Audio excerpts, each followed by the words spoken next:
ENB award में UP तक की धूम। यूपी चुनाव में जीता बेस्ट इलेक्शन कवरेज का अवार्ड। आप सभी का बहुत बहुत शुक्रिया। कच्ची दाल के पानी से रोटी मिलती थी खाने को, दाल नहीं होती थी उसमें, सिर्फ पानी।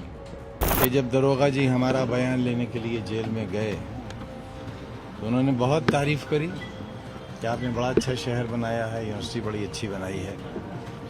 हमदर्दी जाहिर की और ये भी कहा कि आप जब रामपुर आए जमानत पर तो कोशिश करिएगा कि भूमिगत रहें। आप पर इतने मुकदमे हैं कि आपका इनकाउंटर भी हो सकता है।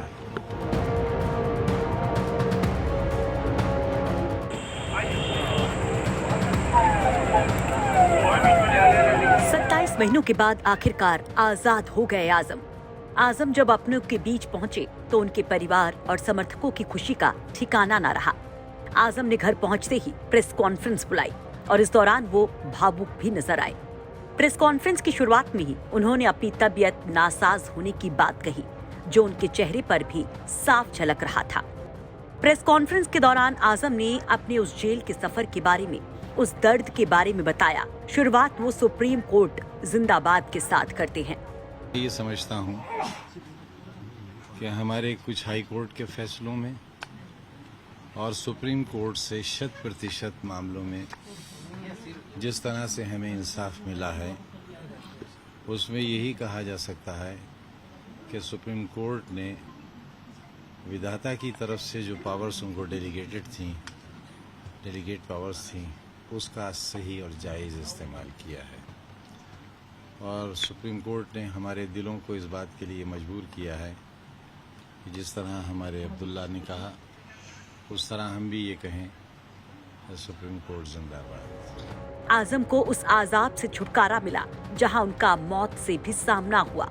वो अपने इस दौर के बारे में बताते हैं जब उन्हें कोरोना हुआ था। कैद की उस कोठरी के बारे में बताते बताते वो भावुक हो जाते हैं। तो ये जानता हूँ कि मैं 1 साल सीन से आउट रहा, क्योंकि पुलिस कहती थी कि एनकाउंटर हो जाएगा।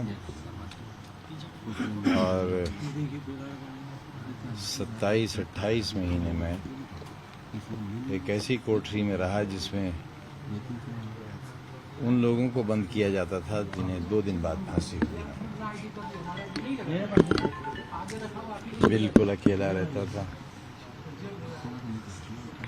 जिंदा आ गया वापस। कच्ची दाल के पानी से रोटी मिलती थी खाने को, दाल नहीं होती थी उसमें, सिर्फ पानी होता। मुझे इतना भयानक कोरोना हुआ कि पूरे अस्पताल में मैं अकेला जिंदा बचा था। मेरे सामने से सारी लाशें जाती थी, मेरे सामने वार्ड खाली होता था और फिर भर जाता था। मैं तब नहीं मरा। मेरे चाहने वालों ने बहुत कोशिश की, मैं फिर जिंदा बाहर आ गया। आजम इस दौरान एक बड़ा खुलासा भी करते हैं कि कैसे उन्हें जेल में एनकाउंटर की धमकी मिली थी और कहा गया था कि अगर जमानत मिली भी तो अंडरग्राउंड हो जाना। कि जब दरोगा जी हमारा बयान लेने के लिए जेल में गए तो उन्होंने बहुत तारीफ करी कि आपने बड़ा अच्छा शहर बनाया है, यूनिवर्सिटी बड़ी अच्छी बनाई है। हमदर्दी जाहिर की और ये भी कहा कि आप जब रामपुर आए जमानत पर तो कोशिश करिएगा कि भूमिगत रहें। आप पर इतने मुकदमे हैं कि आपका इनकाउंटर भी हो सकता है। तो जब ये थ्रेटनिंग मुझे जेल में मिल सकती है, उसके बाद तो फिर कोई अपना कोई पराया रह ही नहीं जाता। प्रेस कॉन्फ्रेंस करते करते आजम काफी भावुक हो गए। तब भी जेल में था, अब जब जिंदगी अपने आखिरी दौर में है तब भी जेल में। सर, अपने से कुछ गिला, कुछ शिकवा? मैंने अलीगढ़ में एक शेर सुना था अपने तालिब इल्म जिंदगी में कि चश्मे सैयद नगरा है कि फिर उठे शायद। चश्मे सैयद नगरा है कि फिर उठे शायद, कोई दीवाना अलीगढ़ के बयाबानों से। तभी मैंने अपने छात्र जीवन में ही ये तय किया था, मैं कोशिश करूंगा कि एक और तैयार। और कहते हैं कि सफर की शुरुआत जेल से हुई और इस जिंदगी के सफर का अंत भी जेल से। आजम इतने वक्त के बाद जब बाहर आए तो अपनी उसी अंदाज में नजर आए। रामपुर पहुंचते ही अपनी गाड़ी से अपने समर्थकों को संबोधित करने लगते हैं और इशारों ही इशारों में कई सियासी संदेश भी दे जाते हैं।